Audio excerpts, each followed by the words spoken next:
강의 안내입니다. 전반적으로 주차별 강의는 강의 계획서에서 여러분들이 확인을 할 수가 있는데요.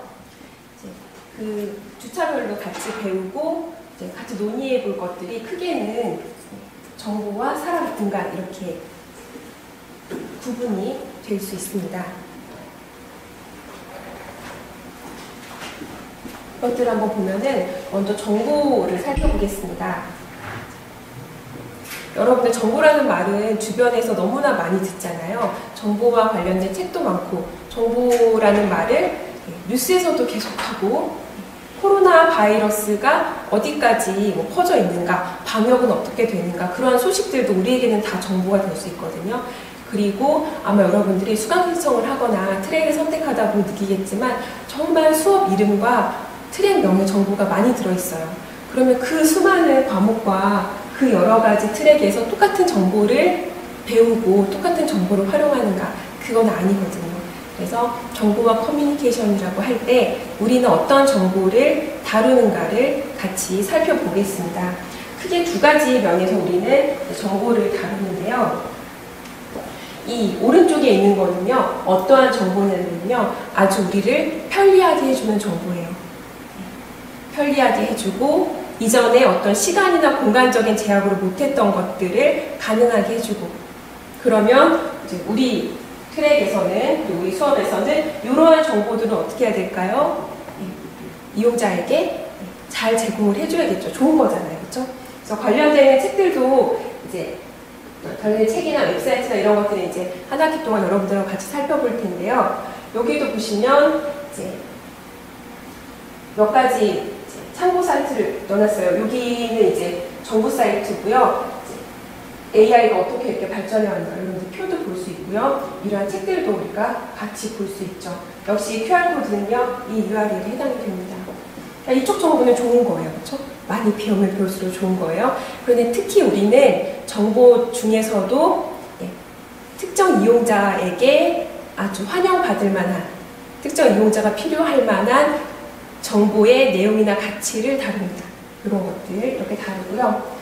자, 이 오른쪽에 있는 정보는 뭐냐면, 자, 정보 격차라는 키워드가 있죠. 수업 시간에도 중요하게 다루게 될 텐데요. 정보 격차, 잊혀질 권리 이런 것들입니다. 그래서 오른쪽에 있는 것들은 뭐냐면, 정보라는 것이 어떤 제한 없이 고삐 풀린 꼭 바이러스처럼 마구마구 퍼졌을 때 문제가 생길 수도 있거든요. 나는 내 개인 정보를 웹에서 지우고 싶은데 내가 내 정보를 지울 수가 없는 세상이 되었고, 또 그 정보 격차 측면에서도 정보를 많이 가지고 있고 또 잘 활용할 수 있는 사람은 더 편리하게 사는 반면에 정보를 얻기가 힘들고 또 정보를 활용하기도 어려운 사람들은 이제 정보하지만 그것들이 나에게 와닿지 않는다는 거죠. 특히 이제 정보 격차 대상으로 우리가 이제 구분을 많이 하는데, 특히 농어민, 저소득, 장년층, 노년층 또는 장애인 이렇게, 또는 요즘에는 이제 다문화 사회에서 이민 온 분들, 이렇게 정보에 접근하기가 어렵고 또는 좋은 정보를 구매할 구매력이 약한 분들, 이런 분들 측면도 같이 다룹니다. 그래서 오른쪽에 있는 정보도 우리는 아주 중요하게 다룹니다. 왜냐하면 정보가 균등하게 또는 여러 사람들에게 잘 가지 않으면 그 정보는 어쩌면은 더 잘 살게 하는 게 아니라 어떤 격차를 더 키우는, 행복하지 않은 그런 결과를 낼 수도 있거든요. 그래서 우리는 이런 윤리적인 측면도 같이 두 가지를 같이 봅니다. 여기에도 이제 URL이 있는데요. 한번 클릭해 보면은 관련된 정보를 볼 수가 있습니다. 네, 되었어요. 여기 아래에 있는 링크들도 한번 확인해 볼 수가 있습니다. 여기 왼쪽에 아래에 있는 링크는 보시면 인공지능에 관련된 링크인데요. 이게 국가에서 정책을 홍보하기 위해서 쉽게 설명해 놓은 것이기 때문에 일반적인 책을 읽는 것보다 더 편합니다. 이렇게 쭉 내려서 한번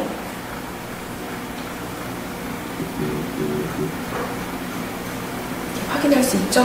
여기서도 보면은 인공지능은 좋은 것이고 정보를 더 이제 가공을 하고 정보 처리하는 능력이 더 커지면 커질수록 좋은 것이죠. 이런 이제 밝은 면도 우리는 발견 있고요. 그리고 아까 정보 격차를 이야기했었는데요. 예를 들어서 이제 이런 부분들에 대한 뉴스 링크도 있습니다. 취약계층의 어떤 정보화 수준이 일반 국민의 한 70%, 3분의 2 정도밖에 되지 않는다는 것이죠. 이렇게 이런 그래프도 여기 나와 있는데요. 우리 코로나 바이러스도 사실은 몸이 더 아픈 분들이 더 많이 걸리고 더 위험한 거잖아요. 사실 정보도 유사한 부분이 있습니다.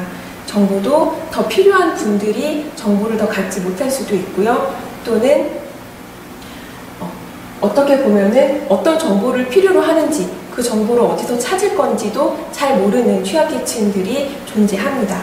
그래서 우리가 배우는 정보와 커뮤니케이션은요, 그러한 취약계층을 위한 사회 안전망 또는 보편적인 어떤 정보의 서비스, 정보 복지를 위한 측면도 분명히 있습니다. 둘 다 다루게 됩니다.